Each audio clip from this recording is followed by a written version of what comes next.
What's up? It's Keith Kelfis. In this video, I'm going to talk about 5 crucial, detrimental, costly things that you're going to run into when starting or getting a landscape business off the ground. Or if you're in your first year, maybe you've been in for a few years.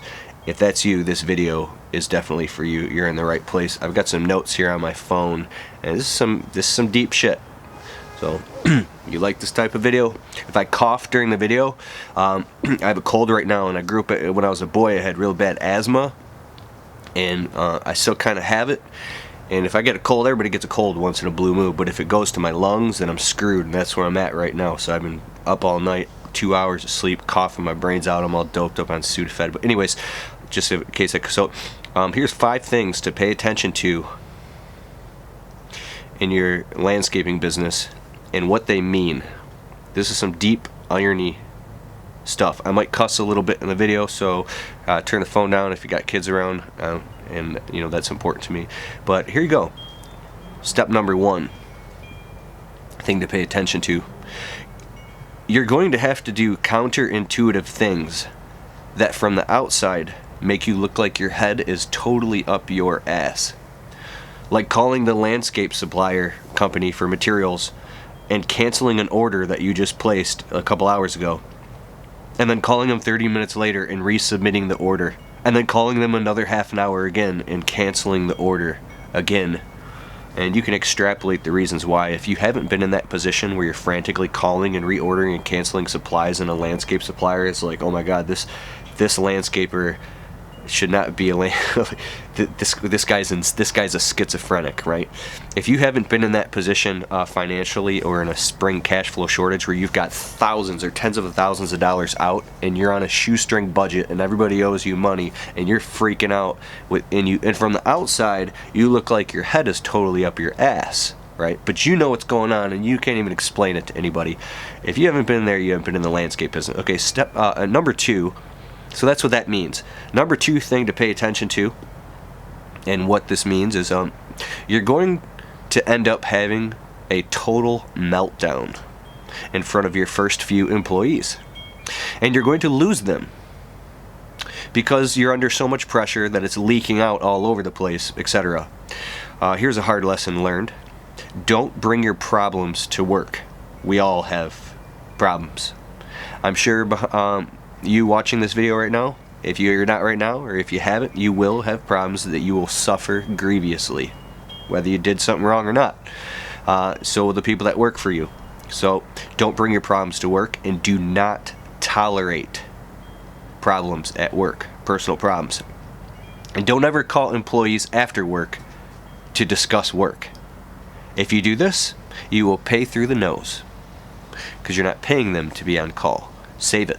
Either handle it at work, write it down, and discuss it the last 5 minutes during the day, or talk about it the next morning at work. But don't ever call them when they're off work. And if you do, be as a friend, not as the boss, or it'll stress them out, and they will resent you and they'll quit on you. I had somebody who worked for me years ago. Great guy, great kid, and this kid kind of had a meltdown and quit. And he was crying at work and stuff. It's because I was under a lot of pressure, he was too, and we were bringing it all at work, and we opened that Pandora's box, and every day at work was like just a suffering bitch fest, and it was really, really hard, and I learned a valuable lesson. So you stiffen your upper lip, and you go to work, and shut your mouth, and don't tolerate it either. And then work can become a safe haven. It can become a safe place where they can actually be a detoxifier, and they can de-stress because it's not tolerated. So, and then these things I'm talking about, if you don't do this, I'll get to the next thing. I'll save it. Number 3 thing to pay attention to. As a leader, because that's the position you are taking up and imposing upon yourself and others, everything you do in front of others, whether employees or business owner friends, right, quantifies by 10x. Okay, so sometimes you'll team up with friends. Like I got friends, some of my best friends do tree work. Dude, we'll team up, we'll do a big ass tree, and excuse me if I don't have the right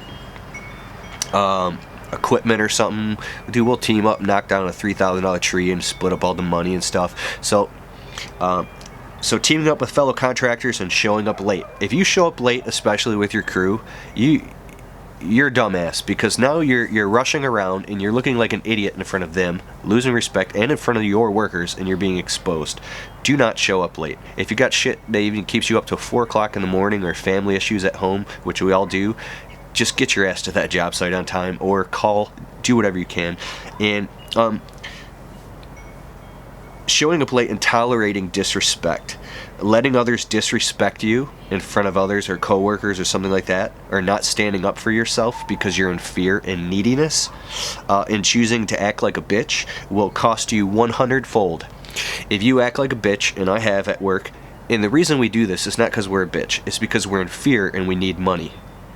What happens on a psychological, if you were to get into neuroscience, your brain, when you need money, like you start, oh my god, minimize risk, cut this, oh my god, what, and you start acting kind of frantic because you're trying to save, like you feel like you're drowning. It's the part of the brain, it's the amygdala fight or flight response. So if you do that in front of people, they will lose respect for you, and it will cost you 100-fold. You'll end up running your business like Speedy Gonzales, like a nutcase, trying to pick up all the pieces while everybody's disrespecting you, and they won't respect you anymore.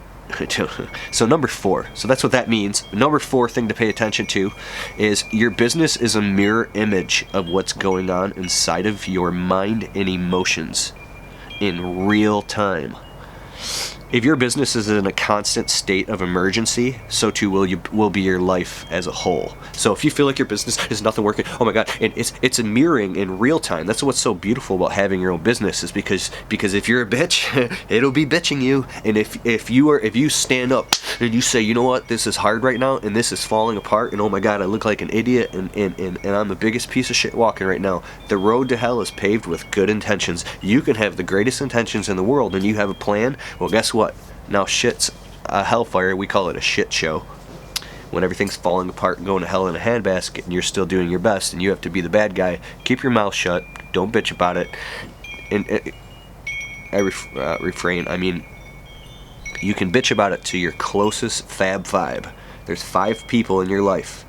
5 other alphas, or people that you confide in, and you guys are friends, and you're life coaches to each other and business coaches. You coach each other through shit, and you understand, because there's no resentments, no shit talking. It's who is your Fab Five, and then you can vent to those. But if you come home and you vent about your business to your wife or family member, you're just going to stress them out. It's not going to work. You have to have your Fab Five, find out who they are, and build those relationships now if you don't have them. I have them, and I don't know where I would be without them. So, but anything that you do where you're afraid of standing up and dealing with what you've chosen, okay? Because you could go back, you can go live in a cardboard box, you can get rid of your family, get everything, and be a big piece of shit and go live in the woods and not have any responsibility, and that won't be easy either. Life is like, you pick up your cross and you carry it up the hill. You put down your cross, you're putting it on someone else's back. You got to carry your own weight. It's really like brutal to talk about shit like this, but the more you get to recognizing that, is the more you get dead centered and serious about divorcing yourself from the chaos of the moment, getting back into control, and say, what do I need to do to fix this? It's not what happens to you, it's how you react when bad shit happens, and that's who will absolutely define your level of success in business. And don't compare yourself to other people, because you don't know what they go through, and you might not want the responsibility they have if you have the success that they have. So what does that mean? I just told you what that means. Your business is a mirror image of everything, that's going inside of you. That's what that means. And then finally, number 5, and I will end this with a quote. My wife's letting the dog in. I'm out here on the porch. You like the porch atmosphere, don't you? That's why I waited, because number 5, your relationship with your spouse is the relationship with your business.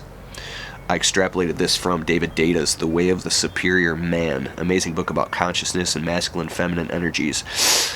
If you're a man in a primarily masculine relationship with a woman who's feminine, your relationship with the feminine, with your woman, is the relationship to your professional life and your business. If shit ain't working at home, shit ain't working in your business. If she ain't happy, nobody's happy. If mommy ain't happy, nobody. If the wife ain't happy, happy wife, happy life. All that bullshit is 100% true. So if you're having a disconnection or disagreement with your woman, or whatever relationship you're in, if you don't, the longer you wait to go to work to get that thing fixed and get back to a happy place, is the longer it's going to take, and the more you will suffer grievously. And guess what? You're going to, as being the alpha and the leader, the person who pays the breadwinner, the business, and whatever you want to fucking call it, you will suffer grievously, you will cause suffering, and you will, you'll pay through the nose, and it will ride you all the way down to the bottom of a cardboard box. So it's like, you have to learn how to, I know I keep referring to this like religious thing, it just means so much to me. Like, you have to like pick up your cross and carry it while getting stabbed in the side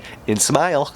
and it's brutal and it's real. And I'm beginning to see that the men that we aspire to be like the most, that we look up to, like, wow, how does that guy do all that? Because that man behind closed doors, he suffers grievously quietly. A business owner man once told me one time, and I don't know if I look up to this guy, but he said, I do in certain ways. He said, if you want to cry, go cry in the closet where nobody can see you, and then wipe your face off and go back out and get back to work. You don't let anybody see your tears, at least not the wrong people. So, now, you could say, you don't understand, Keith, my life is very complex. I know that your life is complex. You have a certain set of karmic debts, or whatever you want to call it, that you're going through, whatever belief that you have, that are probably a hell. And if, like, you could be totally willing to do all this, yet you're still handcuffed and with your hands tied behind your back, fighting with your nose. I know, but when you've been through enough shit in life, I think the only thing that you can do is peace, a level of peace within yourself. It doesn't matter how much fucking money you make or how big your business is. If you don't have peace, it's not even worth it. There's nothing that compares to peace. Okay, so I want to end it with this. I hope you got some of that. Please go back and watch the video again, because that's some real shit. I want you to take the fear, take a breath, and shut it down. When you feel you're being emotionally hijacked by fear and this thing is running you like a puppet, now you're sitting in the passenger seat looking out the window while it's driving. It's your demons. Your demons are your fear, the stories in your head of like, oh, I'm building the story of why this is this, and how like you're stuck in this, like, it's like the Interstellar movie, or like, you ever seen the movie with Sylvester Stallone, Lockdown, when he was locked in that prison? It was like from the early 90s. So if you've seen this, let me know in the comments below. And every 5 minutes in this prison, they turn on the lights and he's in there naked. Name a number. He goes 1, 4, 6, and if he didn't get it, they would start spraying him with a fire hose and torturing him. And then they would shut the lights down, and he'd be there like every 5 minutes. And like, you could feel like your life is like you're in this like a nightmare. I know this is really dark, but hang with me. So there's these these thought worlds. If you allow yourself to get caught up in those like thought worlds for too long, they will become a reality, and they will tear you down to the bottom, and they will ruin your whole life and everything you've built. You have to consciously take this fear and push it to the side and crush that motherfucker. And consciously choose when shit's falling, but not when it's going good and you're laying around watching Netflix, bitch.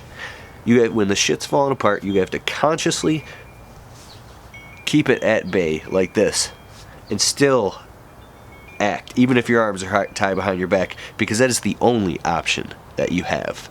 And the more you can do that, minute by minute, moment by moment, and surf on that wave, right? You're surfing, you got it, bro, you got it. If you slip up 1 second, do something stupid or accidentally or whatever, maybe, I don't drink, but what if you stay out all one night on a work night, and for some reason you decide to get fucked up drinking or something, and now it causes this domino effect in your business? Like, you might be the type of person where your karmic debt is you have to keep your shit together and walk a tight rope, right? And if you fall off, it's going to be hell in a handbasket. Everything is going to shit, right? So you know that. You've been down that road, you've been down that path so many times that you know you got to keep your shit together, right? So, you're not perfect, but you're setting the tracks now. You're setting the railroad tracks that This is the definiteness of purpose. This is your path, and you know what it is, and you can't stray from it. Sometimes you can't explain it to other people. They don't want to hear it. It doesn't matter. But you know in your head when you're doing these counterintuitive things, and I'm reading on these lists, and you're looking like a jackass out there, and you're giving it your best shot, that one day it'll all come together, and then you'll be like, you just have to laugh. Alright, so cool. That's it. I'm ending this video. Let me know what you think in the comments below. This is, I was on the phone this morning with Phil Saros. Phil Saros from Dirt Monkey University. He's a Stan Genetics partner. Dirt Monkey, Stan Genetic. His partner, Phil. This dude's a mastermind, owns a big landscape company. And we coach on the phone about, once every couple weeks on Mondays. We spend an hour on the phone. We go through some internet stuff. We talk about business. And just amazing. We barely even talked about actual landscaping. We were talking about a lot of other type of different stuff that was just blowing my mind, because sometimes a man can't get his business off the ground, or can't get more clients, or even do anything because he's paralyzed by what's going on in his mind and his emotions. He's trapped in his fears, his excuses, his insecurities, his old belief habits and patterns that are actually pinning him down, imprisoning him. So he needs help from his brothers to figure that shit out, to get it together and get moving forward despite his fears. Okay, I'm beating a dead horse. I don't know you, but I love you.